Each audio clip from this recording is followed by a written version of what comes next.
Thank you, Manu.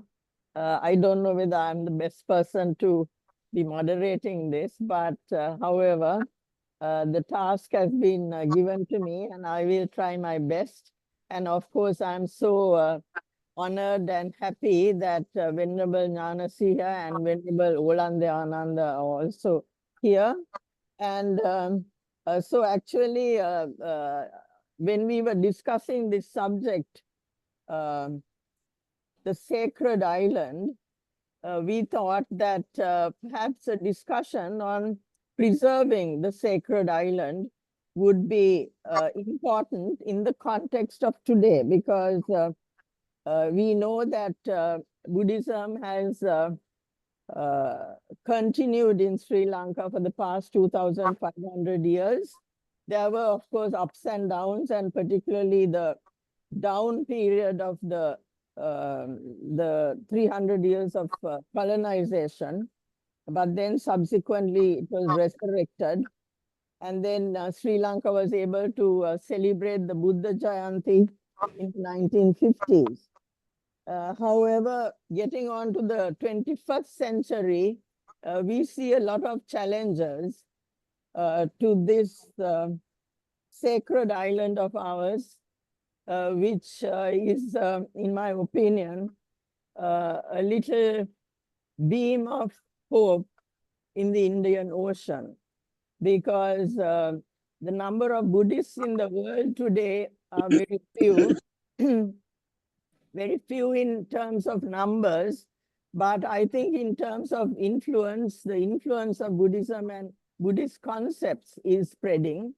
But despite that, there are various challenges. And then our little island, which has been called the sacred island, we need to preserve this wonderful heritage that we have.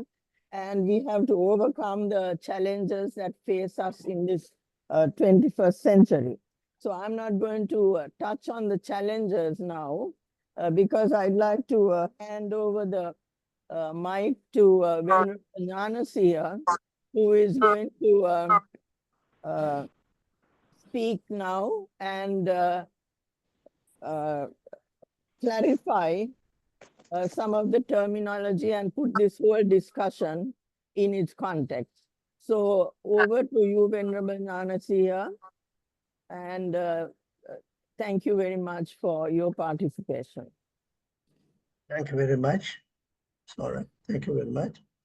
Yes, I consider that I wish to congratulate both the president and the board of directors of the Servants Buddha in selecting today's subject for discussion. And as was mentioned, which is very topical in the current context of uncertainty and unrest, both in this country and the world outside. So I think it's extremely, and I'm very happy about this. So the discussion is on the subject, preserving the sacred island. And my earnest wish is that at the end of this discussion, we have a list of activities we can do as a person, as a Buddhist, as an organization, and as a world citizen to preserve the sacred island. Before going any further, as mentioned by Anoja, let's have a closer look. We get a better understanding of what sacred means in the context of the sacred island, referring to Sri Lanka. Because when I asked someone recently, sacred island, oh, what is that sacred island? They didn't know what the sacred island, but they are referring to Sri Lanka as the sacred island. We can assess more comprehensively on what has to be preserved and how we are going to preserve. That's the most important thing. The word sacred has the following meanings. I looked at the dictionary, and there has the meaning holy, blessed, consecrated, hallowed, revered, sanctified, sacrosanct, worthy of religious veneration. These are all, in a way, emotional terms. And to me, the closest that would arouse my emotions is a blessed island. So sacred island as a blessed island. Why? It reminds me of the Buddha's 3 visits to Sri Lanka. We often hear the words thrice blessed island when referring to Sri Lanka. The visits did make the country sacred, at least to the believing Buddhists. It reminds me of the 16 sacred places that the Buddhists go on pilgrimage and worship, reciting the verse. And I like to recite this verse because it's important. From my young days, we have been reciting that. Mayanganang Nagadipang, Kalyanam Padalanchanam, Divaguha Digavapi, Chetyancha Mutyanganam, Tisamaha Viharancha, Bodhing Marichavatya, Swarnamali Mahachetya, Tuparama Vayagiri, Jetavanang Selachetya, Tata Kacharagamaka, Ete Sorasatana, Ahangandami Sabbada. Now, Sorasatana, the 16 places. And that we worship, we study that, we learn this when we are young. And we have been, in our Vandana, we have been reciting. Although recently we have not heard that so frequently, but we know that by heart, many of the children of this country. And let's do something. When we map the 16 places in the outline of Sri Lanka, take the Sri Lankan map, and then we map this out, one would see that the entire island is covered. Nagadeepa in the north, Pacharagama is Katharagama, or Kirivehera in the south, Digavapi in the east, and Kalyana Kalaniya in the west. Mahayangana, where the Buddhist was said, at the center. And we have the Padalanchana, that Sri Pada, is a mountain that is visible from many parts of the island. It's a very wonderful type of, mountain. It's visible from Colombo, we can visit it, we can see that, and from many parts of the country, we can see that. Since Sri Lanka is known in history as Dhammadeepa. Now, that's the terminology that we use, the Dhammadeepa. It's also translated as not as sacred as the island of righteousness. And it is without doubt a sacred island. And I think if that be so, isn't there a responsibility, like what our grandfathers did, to preserve it for future generations? Could we visit all these places without any problem? Nagadeepa, Digavapi, and the problems we are having in Kurund Vihar are like that. So this is something that we have to preserve. So the sanctity or the sacredness of this country has something that we have to preserve. I wish to look at this from another point of view, another angle. It's an accepted, what we call fact, that the use of the mother tongue has many benefits. Please remember this, the use of the mother tongue, psychological and otherwise. It improves cognitive skills, communication clarity. When expressing something, it maintains cultural identity and deepens familial bonds. Those living or has lived outside Sri Lanka may comprehend what I am saying. If you don't know your language, out of it, your culture, you're saying, where is that? Where is Sri Lanka?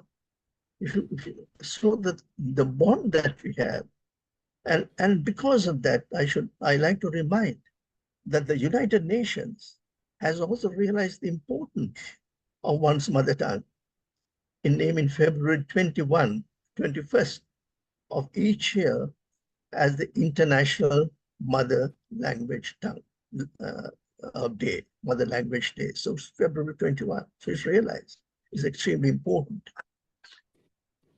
The word sacred island can be translated in several ways. Now, if you translate that in Sinhala, our mother tongue, Muchaniya Divayena, Suddha Divayena, Parisuddha Divayena, the best rendering to me is Punya Bhumya, is Pinbima. It opens up an entire spectrum of things that have to be preserved. Me Pimbima. The thoughts that arise within me. It also gives. Good evening, Sadhu. Yes, good evening. I am hello. I am in the middle of preserving the mother tongue for posterity. And let's regard in this regard, let me find that in Sri Lanka in chronicles and also in outside literature, Sri Lanka is referred to as Sihaladipa. I don't want to give the interpretation, Sihaladipa. So it's important again.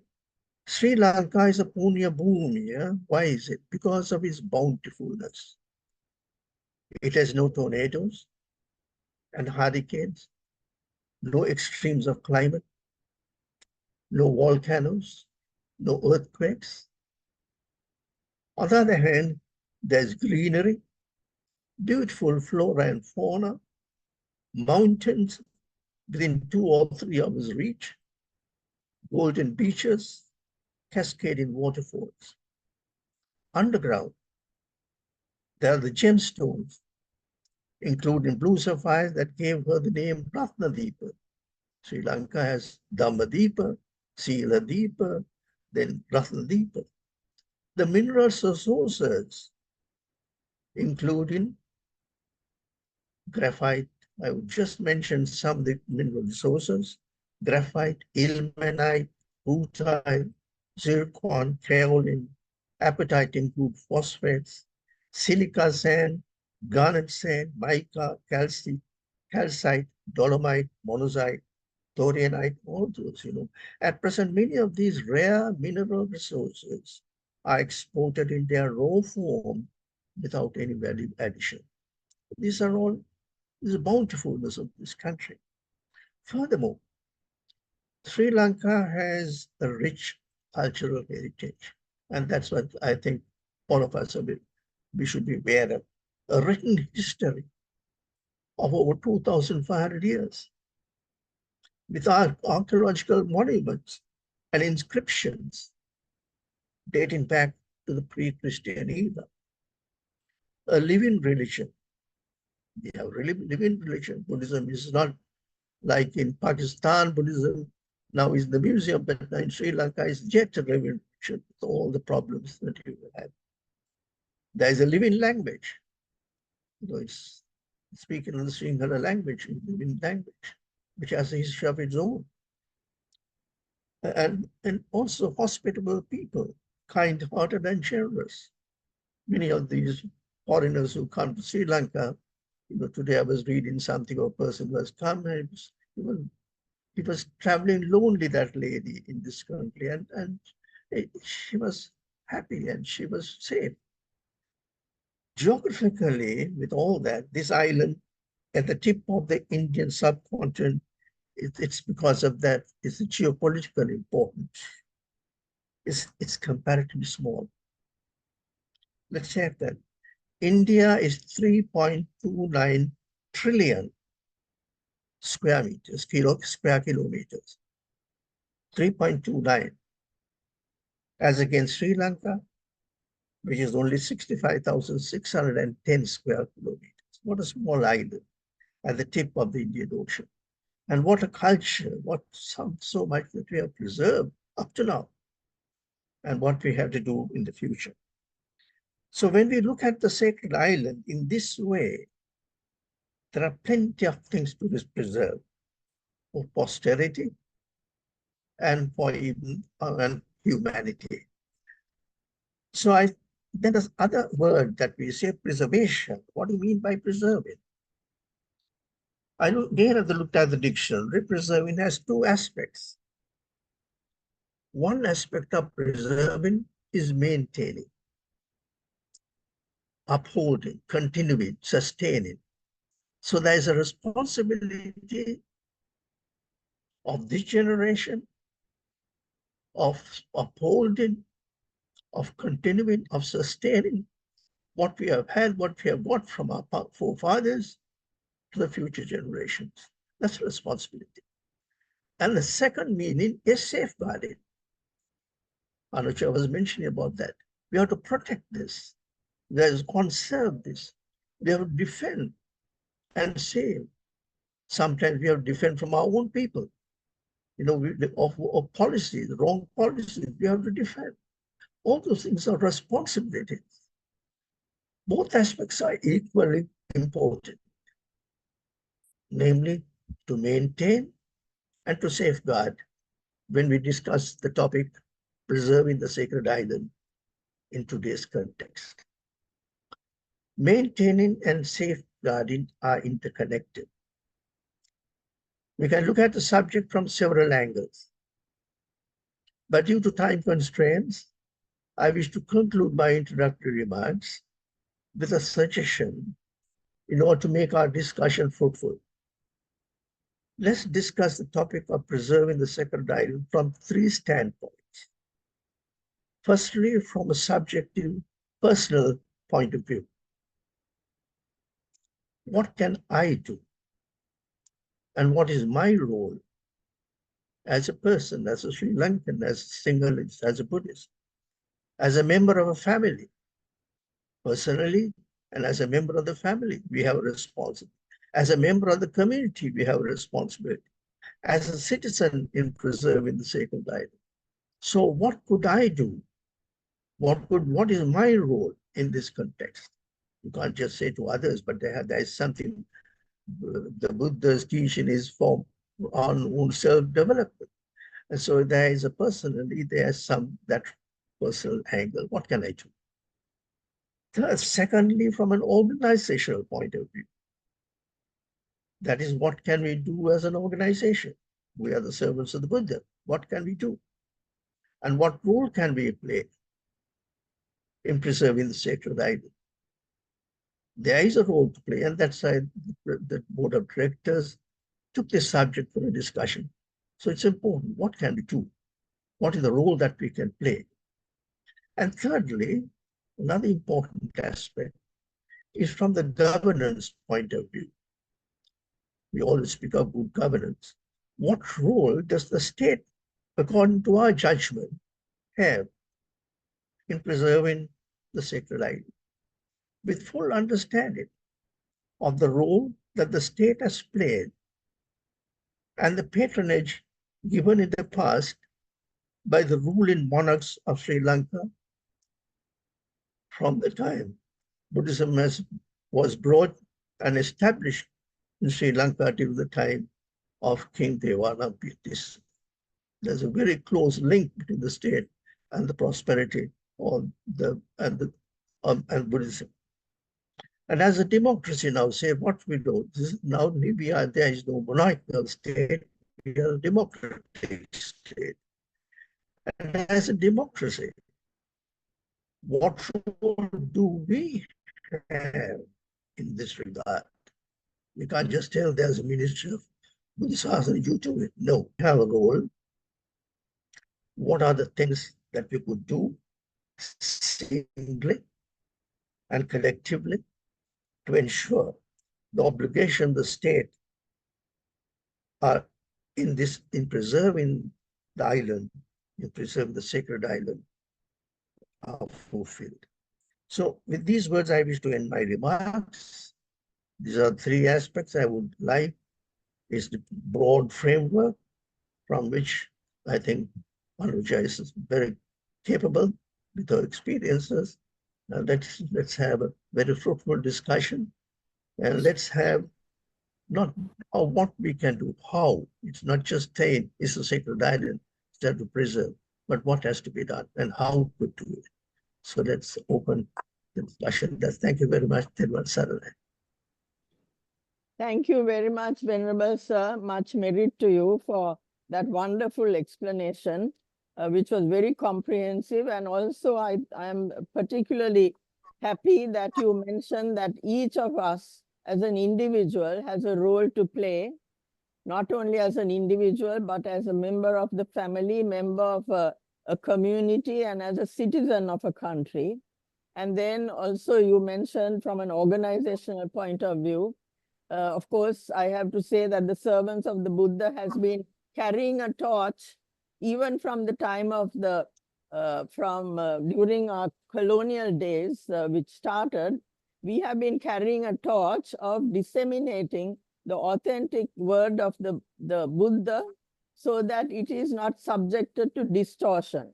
And as we all know, in India, Buddhism disappeared mostly due to distortion and the assimilation of Buddhism into Hindu practices. And of course, one of the reasons why Buddhism disappeared in its land of origin, India, was because of the corruption of the Sangha, the primary guardians of the Dhamma. Now, of course, I have to, I'm going to just mention a few points before opening the floor for the audience to participate. The Buddha said that the Dhamma would be preserved if the four pillars are active, that is active and good. That is bhikkhus, bhikkhunis, upasakas and upasakas. So that means the lay people as well as the monks. And then here we are talking about bhikkhus and bhikkhunis, and then the men and women who constitute society. Now, going back to our 2,500-year history, one of the things that our great kings did was to, from time to time, to have a Sangha Sanshodhani. And this is something that Emperor Asoka did as one of his first acts after he embraced Buddhism. He had a Sangha Sanshodhana, so that the Sangha that was honored and respected were the Sangha that deserved respect, because the Buddha also said we have to respect those who are worthy of respect. So that is one issue that is very important, because throughout our 2,500-year history, from time to time, our kings had these Sangha Sansodhanas, so that the body of the Sangha is well preserved in its pristine state, so that it doesn't get polluted. So to preserve it from pollution is not an easy task.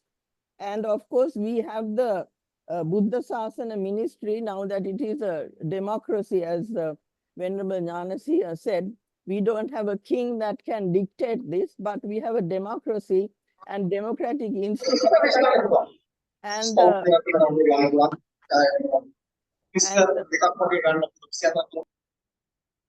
the organization that is vested with that responsibility is the Buddha Sasana ministry that comes directly under the president. So that's a point I want to raise. And then, of course, in this modern era, we have had these, in the past, we had pirivanas, which were the main seats of learning for the Sangha. But now those institutions have been changed into universities, and that has caused many problems. So these are areas which the government has to address. And so I'm not going to go on with that, but I'd like to now open the floor for discussion, bearing in mind what Venerable Jnanasi has said, that as individuals, personally, what is it we can do? As a family and as a community, what is it that we should be doing? And then as an organization, what should we be doing? And then what is the responsibility of the state in the current context of the 21st century, where we have huge threats, both political, economic, and I have to mention the economic side, as Sri Lanka has undergone a huge economic crisis, because during times of economic crisis, and this is borne out by history, people's values tend to get distorted. And the value that goes out with economic hardship is honesty. So this is one of the cardinal tenets of Buddhism, that we have to not only respect all life, we have to be honest, we have to not engage in sexual misconduct, not engage in lies and slander and other things, and then not get intoxicated so that we don't know what we are doing. Now, this intoxication is another huge problem because of these new drugs and all kinds of other narcotics which are freely available in Sri Lanka. In fact, some foreign friends of mine said that when they are walking along the beach, all the time they are being accosted and asked whether they would like to have some drugs. So these are all challenges that face us today, but there are windows of hope, and there are sort of a lot of cause for optimism, because as the monk who spoke previously, the Venerable Dhammika, as he said, still people in Sri Lanka, when a child is born, they take that child to the temple. So these Buddhist values are ingrained in our society. And so it's up to us as citizens to be mindful of the threat and then to do everything in our power to preserve this wonderful heritage of this sacred island of ours. So I'd like to open the floor for discussion. Can we have someone, Mahendra, you want to say something? Mahendra, I see your screen open. No, I think those issues are very important. It's very difficult for me to comment instantly, so I'll just listen to what people have to say. Right. I'd like some others to express some views and perhaps even concerns. So Anoja, Nona, if I may. Yes.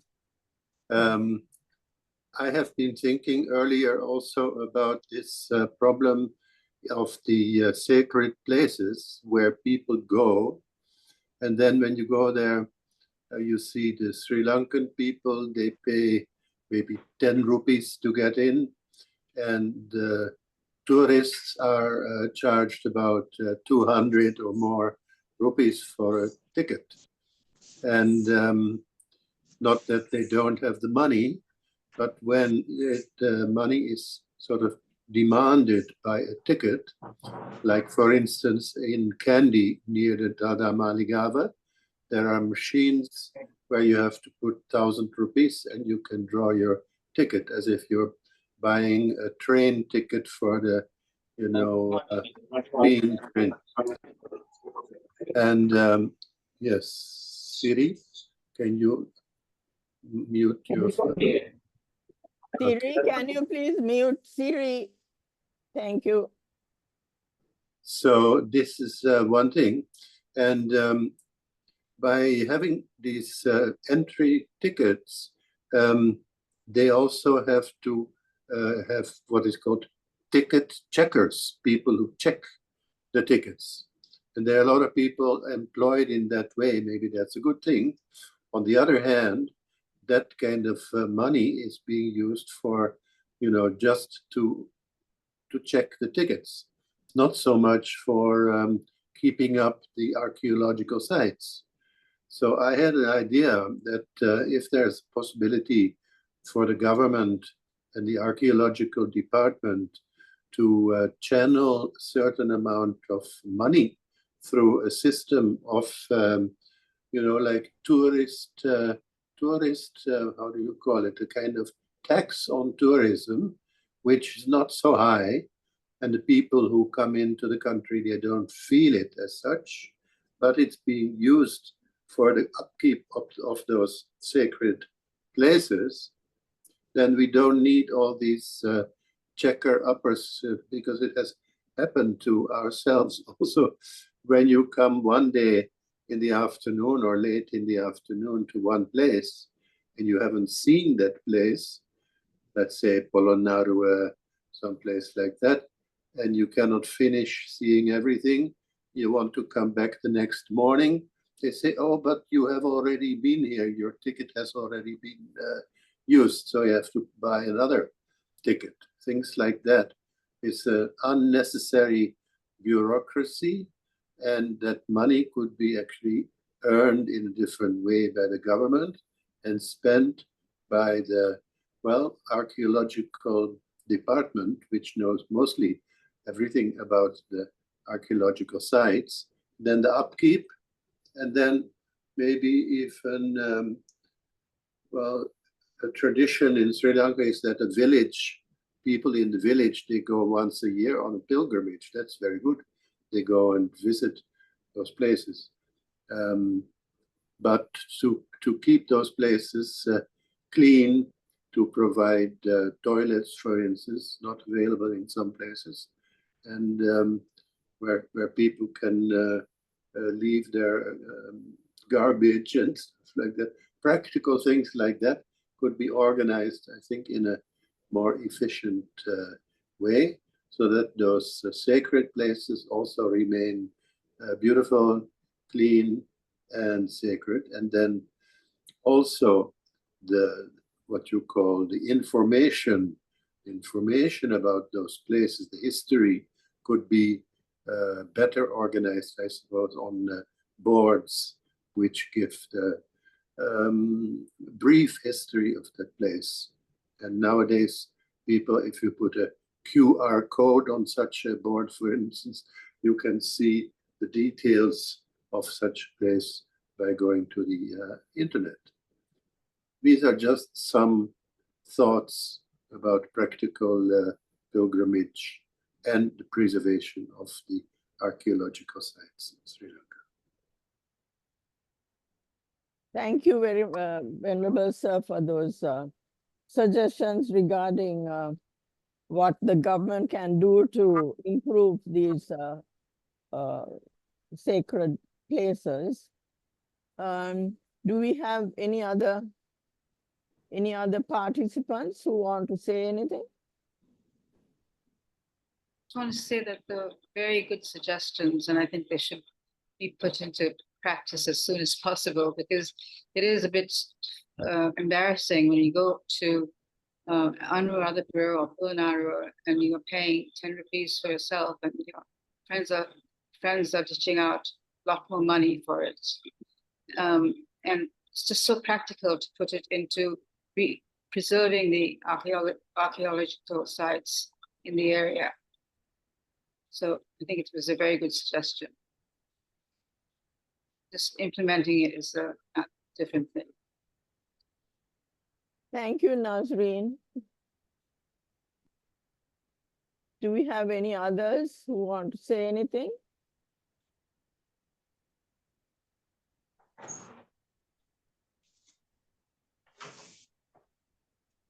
Yes, Anoja, yeah, go ahead. with relation to the third category about the governance and what the mandate, I just like to, something that I learned recently is that our constitution, Article 9, specifies the two things. One is that the government, the state has a right to, should protect all religions. And then it goes on to say, but there is a mandate for fostering Buddhism. It's only Buddhism that is given that status of fostering Buddhism, or enhancing it. So that is there in the constitution, and it has been obviously from the time of King Devanampiyatissa. And well, recently with the centenary of the German, the temple in Germany, which had been it was started by a German, he couldn't sustain it, he died off, and it was going into, it would have been just a derelict and nothing. It was Sri Lankans who formed took over, and it actually they own it. They bought some fair number of very expensive land in Berlin. And at that centenary celebrations, Venerable Olandayananda made a very, he really added a lot of, it was, he made a nice presentation of his own personal experiences there. But the fact is, something Sri Lanka had done, but we got the state helped by bailing out how much the German Dhammadutta Society could do was only so much, but they did put out a book and so forth, postage stamp, but the Prime Minister just gave the venue, saying you can have it here. So that was, I suppose, in keeping with the state helping, but there should be more, I think. It's just that they went and lobbied and got that, but very easily they gave in. But this shows that the state has a role to play, and the mandate is there in the Constitution. Are there any others who want to say anything? I think I'd like to once again, I'd like to invite people if they want to say anything. Otherwise, taking the three areas of what it is that we can do at a personal level. And I think here we have to be very conscious of what is it that we are trying to preserve. So it is not only the Buddhist sites, but I think the essence of the sacred island lies with the practice of Buddhism by the population of this country and the aura of a Buddhist state, which consists of the behavior of the people, behavior of the monks, behavior of the politicians, and all of those things, which actually is the most important thing. Now, the Dalai Lama once said that, actually I was listening to a talk by the Dalai Lama, and he said that a Buddhist is a person that can be recognized because of his behavior, his humility, his honesty, and other things. So we don't have to carry a label saying Buddhism. When people come to this country, if we are practicing our Dhamma, then that is immediately visible, and that is what creates the sacred island and also brings that aura of sacredness. And Venerable Jnanasiya said it means holy, blessed, revered, veneration. All of those attributes become something real when the people are practicing the Dhamma, and at least the 5 precepts we should be emphasizing. So this is something that we can do as individuals, because each of us, I think, is an example to others, not only in our family, in our community, and in all of those things. Therefore, it is very important that we as individuals are very mindful of the impact we have in terms of our conduct and behavior in society. And so that's something that I think every parent in this country should recognize, because we know that very often children learn the worst types of behavior, not in school, but from their parents. Sometimes parents teach children to tell lies. So this is where, as individuals, I think there has to be a recognition that this sacred island has to be preserved by each and every one of us that inhabits this sacred island. So that's something I want to say. And then from an organizational point of view, there was the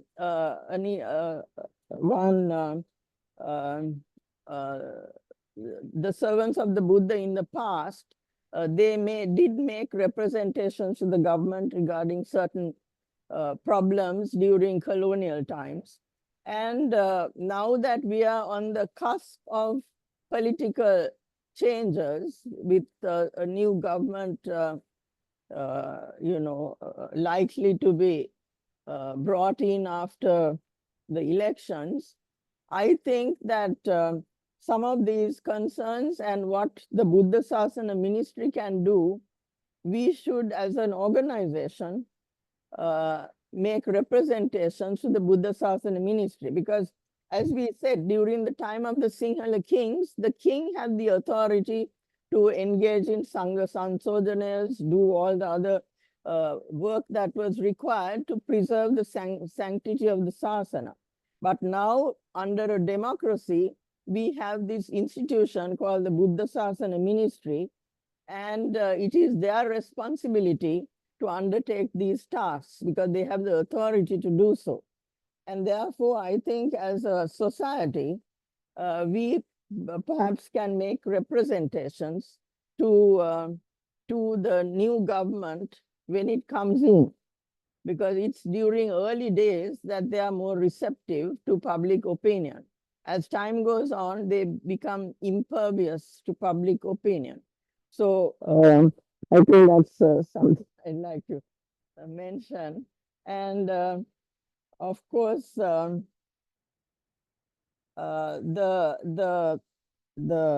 challenges are there, and I think the challenges are increasing all the time.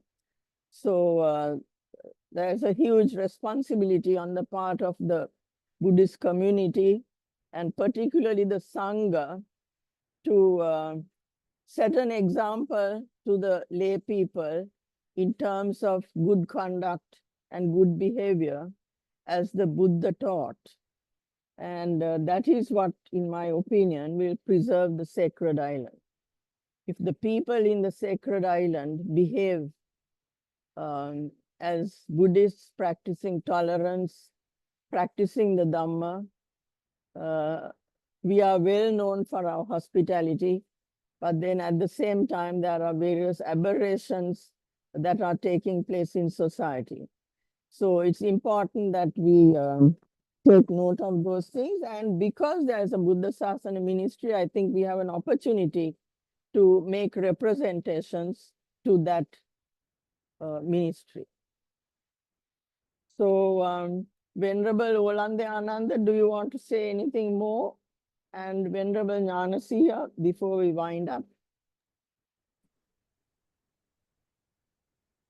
I would like to say that I have something on in a couple of minutes. So.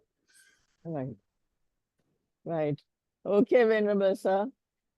So Venerable Jnanasiya, would you like to make a concluding remark? You have to unmute the mic, Venerable. Venerable Jnanasiya, you have to unmute. Anoja, there Venerable, is a list going. Anoja, can I just draw your attention to a list that is going around, naming certain lay as well as ordained the bhikkhus, probably bhikkhunis also, I don't know, saying that they're distorting the Dhamma. Now, I know that there were such things even in the time of the Buddha.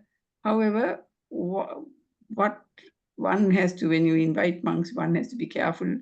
We don't know whether that list is, I don't know. I'd like to know, since obviously people have logged in today because they're interested in this topic, whether anybody else has had anything to say or any experience or any inkling of such things when you listen to this. Anyone who is... Professor Manure, may I speak, please? yes, go ahead. Right. I was listening to the discussion, and it has really centered around the key things were about the archaeological sites, number one, from the forum, and also, as was initially said, about the geographical, the richness of the soil of this country, and so on.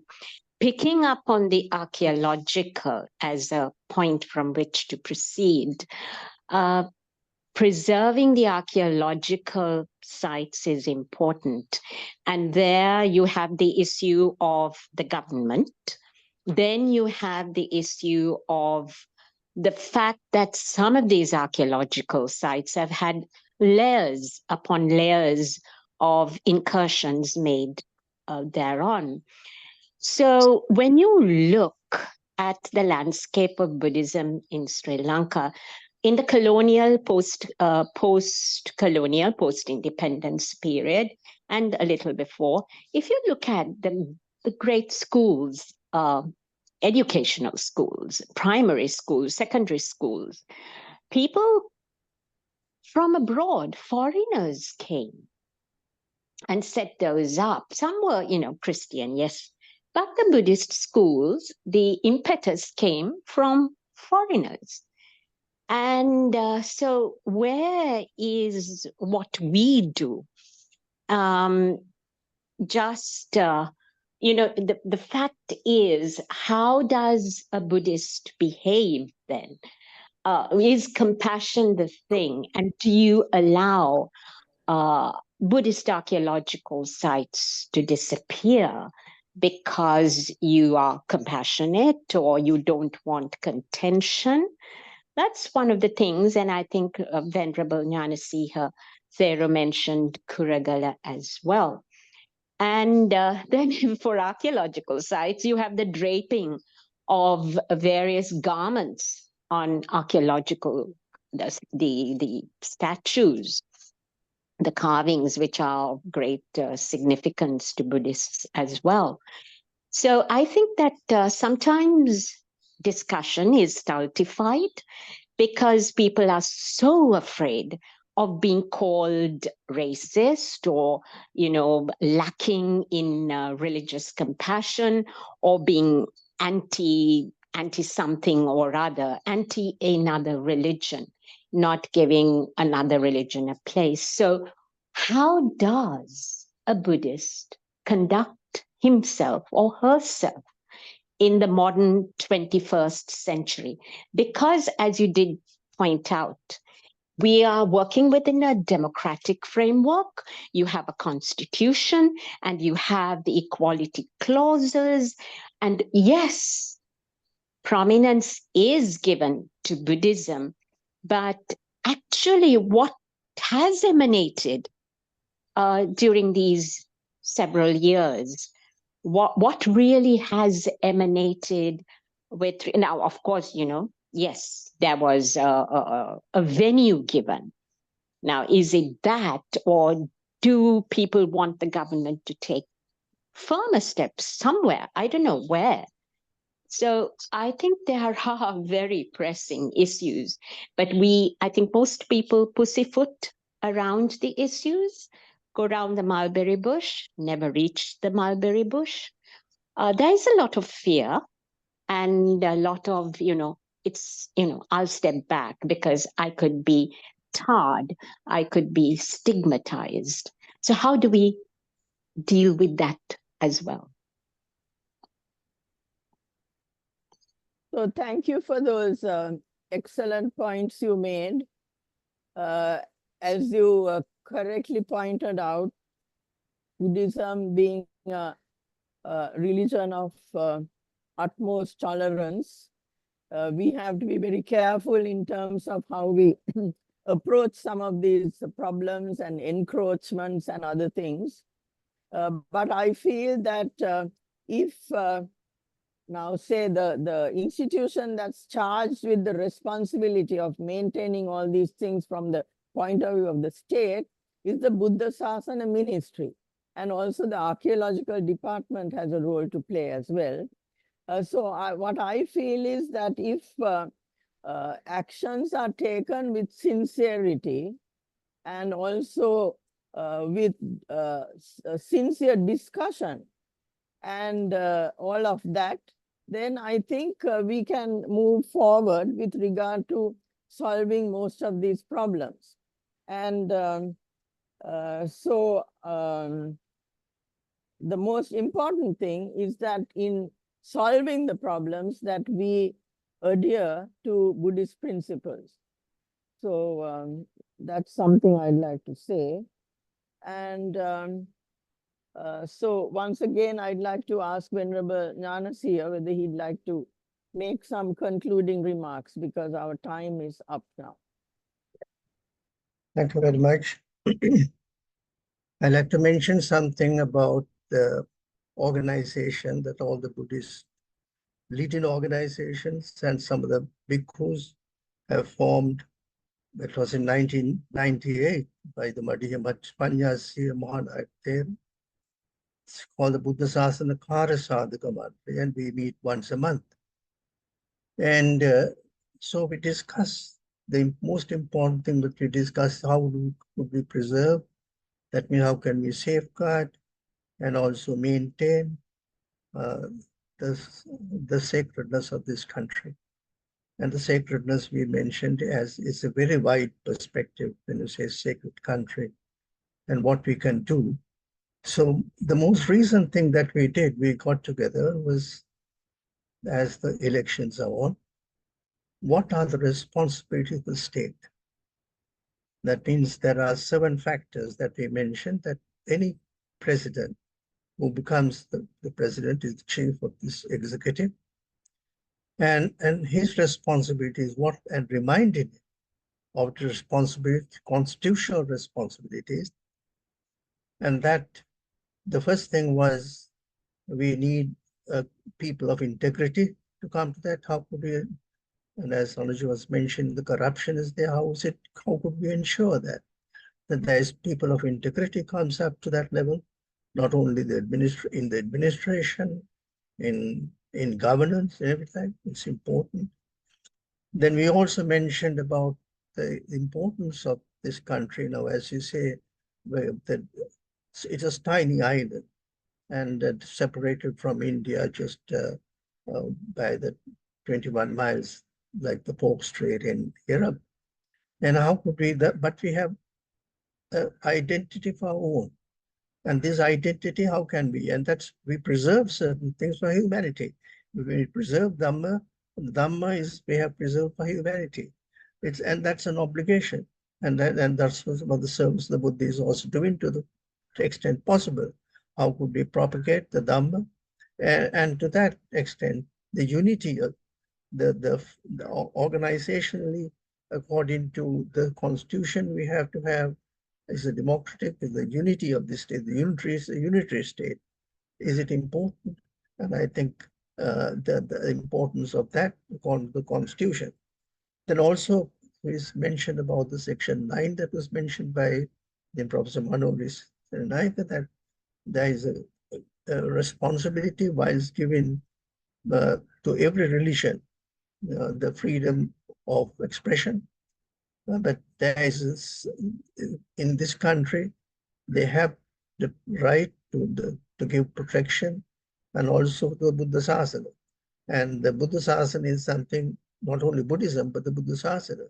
And when you say Buddha Sasana, as it was mentioned by by Anoja, it's Buddhism, that means the Bhikkhu, Bhikkhuni, Upasika, Upasika, that's a society, Buddha Sasana, how could we? And that's important. And how is it possible to give that foster in the word in Sinhala, it's called they have Prabhukasthana, and also that's the Surakshita Kota Poshana. Surakshita Kota Poshana, foster it, Surakshita, that means preserve it. Then there is the other aspect that we mentioned about, say, the country has 2,500 years old history, and then the archaeological sites, the protection of the archaeological sites, and extremely important. And as was mentioned by one of the participants, that responsibility has to be taken. But the archaeological sites are, that's the footsteps, in a sense. That's what we have. The historical of this country are shown in these sites. The Kurund Vihara, there's a Kurundi Attakatha, they have, then when the boat tree was brought to Sri Lanka, all these places are, and what we have to do, I think, as Buddhists, is not only from Buddhists, as Sri Lankan, they also should cherish That's important. It's not only that we have to protect these places, that as Sri Lankans, let people of this country understand that these are things that brings, the recognition to this country, and let's all get together. So it's not only, you say, it's not you are doing it and my doing it, but if we could get that society where everybody thinks, these are treasures of this country, and that's the thing. The language of the country is important, and how could we preserve that language? It's the Sinhala language, as I say, it's only spoken by, uh, you know, point not 0.09. It's a very small number. Who are what do you call who speak this language. So it has a history of its own. So these are things that we have mentioned and I would like I could just send it to the group also, but it's the singular. And so we have to things we have to get together. And as the professor, as was mentioned today, there are many important points. So it's something that all of us, by unity is important. How we set about is important, as Buddhists, as how we can set about. And that's the victory that we have, that's as to overcome all these things from a Buddhist point of view, from looking at in that manner. So I think these are the remarks that we have noted down, so things that have happened. We can't find solutions here. Is actually we have stated that we have, and it's. I think I would have liked if many others also participated to get their views, but only a few expressed their opinion. But possibly even in writing, let them write to the service of the Buddha. Even after this discussion, if they don't want to come and open and mention certain things, please come up with your ideas. And it's extremely important that we go ahead unitedly and make Sri Lanka preserve the Sri Lanka as a sacred island. So thank you very much, everyone. Thank you very much, Venerable Sir. On the chat box, there's a suggestion. I'd just like to read it out. A person has sent a suggestion, perhaps organize a 2 to 3 day conference on preserving the sacred island could be held over a number of Zoom sessions, inviting prominent, it says inviting prominent person. I can't read the whole thing, but there is a suggestion like that. So I think today's discussion has to be concluded now because we are short of time, but certainly the discussion can go on, and further actions and what needs to be done can be discussed as we go on. With taking this opportunity when a new government comes in to perhaps go with a list of suggestions or recommendations to the Buddha Sasana Ministry, which is the authority that is charged with not only preserving the sacred sites, but also preserving the Sasana in terms of, the Sangha Sanshodhana and all these other problems that have arisen, so that there is hope that this wonderful island of ours, which has been a sacred island, will continue to be a sacred island long after we are gone. So, Venerable Sir, can I please ask you to do the Ping Anumodana?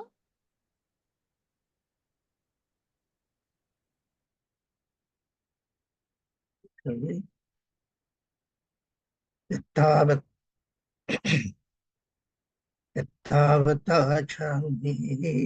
Sambadang Punya Sampadang Sabbe Deva Anumodantu Sabba Sampatti Siddhya Yatavata Sampatang punya sampadang sabbe deva anumodantu sabba sampatti siddhya ittavata chamye sampatang punya sampadang sabbe deva anumodantu sabba sampatti siddhya Akasatthata Bummata Devanaga Maitika Punyantang Anumoditva Chiran Rakkantu Sasanam Chiran Rakkantu Desanam Chiran Rakkantu Tvam Sada Idang me nyati nang hotu Sukita huntu nyati Idang me nyati nang hotu Sukita huntu nyati Idang me nyati nang hotu Sukita huntu nyati It was